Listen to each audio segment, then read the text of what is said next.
अब स्टार्ट करते हैं diary of Anne Frank part 2।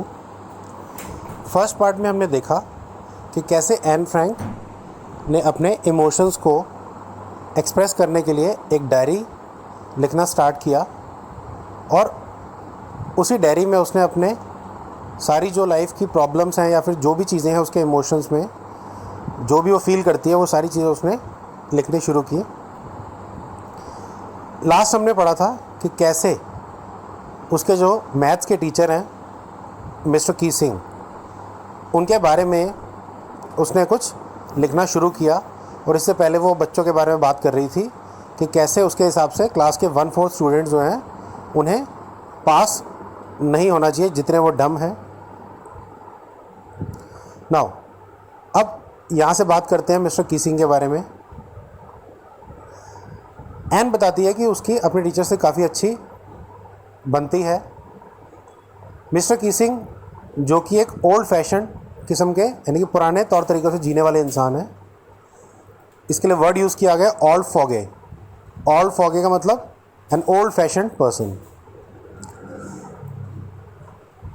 वो मिस्टर कीसिंग जो है वो एन से काफ़ी लंबे टाइम से नाराज़ हैं, गुस्सा हैं, बिकॉज एन बहुत बात करती है क्लास में और कई बार वार्निंग देने के बावजूद एन मानती नहीं है।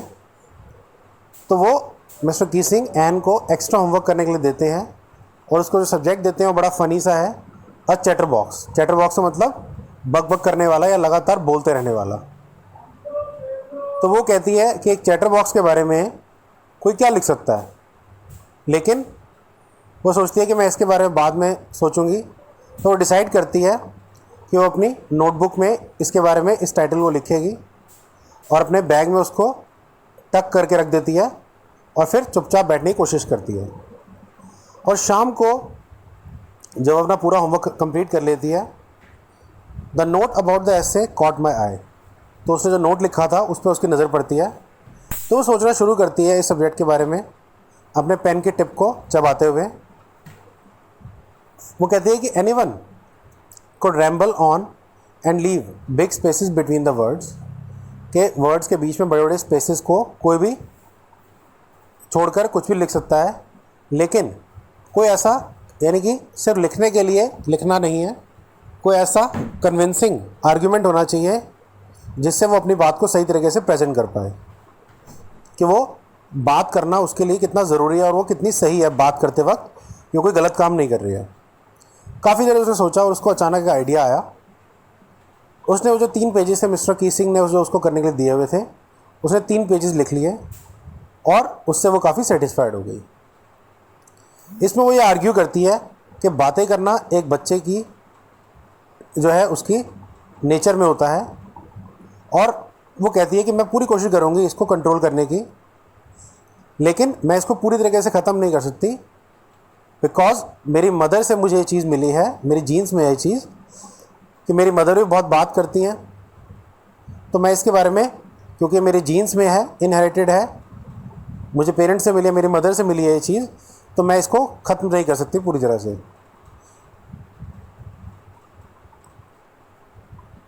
Mister Keesing had a good laugh at my arguments. Mr Keesing इस बात पर हंसते भी हैं, लेकिन जब वो आगे नेक्स्ट लेसन के बारे में पढ़ा रहे थे तो उन्होंने एन को एक और दूसरा एस्से लिखने के लिए दिया और इस बार उन्होंने जो एस्से दिया वो था N incorrigible.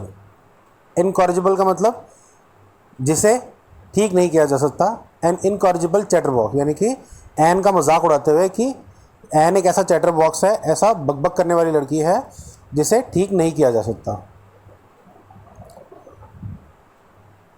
Now I handed it in and Mr. Keesing had nothing to complain about for 2 whole lessons. तो अगले 2 लेसन्स तक मिस्टर कीसिंग को उससे कोई कंप्लेंट नहीं थी। However, during the 3rd lesson, he finally had enough. यानी कि 3rd लेसन आते आते उनकी पेशेंस जवाब दे गई। Anne Frank as punishment for talking in class write an essay entitled, तो वो कहते हैं कि एन फ्रैंक तुम्हारी पनिशमेंट ये है कि तुम्हें एक ऐसे लिखना होगा जिसकी हेडिंग होगी quack quack quack said mistress chatterbox. The class road, यानी कि इस बात को सुनकर पूरी क्लास हंसने लगी। तो एन को भी हंसना पड़ा, क्योंकि इसके बावजूद कि जो टॉपिक उसको मिला था वो पूरे तरीके से उसको इसमें कोई गलत नहीं दिखता था, लेकिन उसको एक तरह से मजाक उड़ रहा था। तो उसको क्लास के साथ ज़बरदस्ती हंसना पड़ा ताकि वो भी उनसे अलग ना हो जाए। अब उसको कुछ और नया आइडिया सोचना था।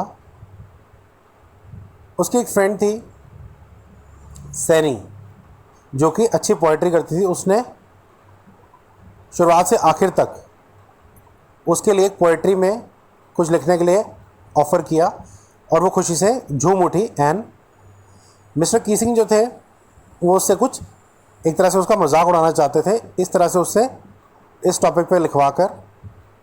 लेकिन एन ने कुछ ऐसा किया कि ये जोक उल्टा उनके ऊपर ही पड़ गया। उसने अपनी पोएम ख़त्म की और वो बहुत ही अच्छी पोएम थी।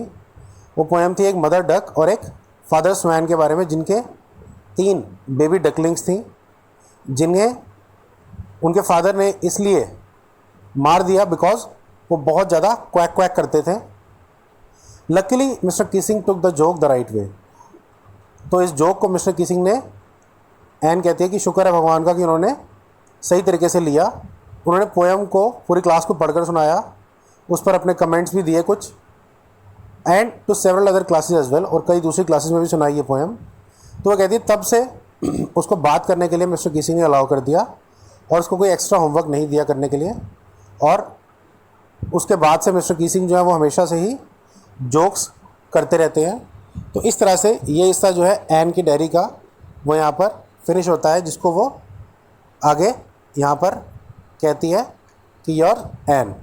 इस तरह से उसकी डायरी यहाँ पर का एक हिस्सा यहाँ पर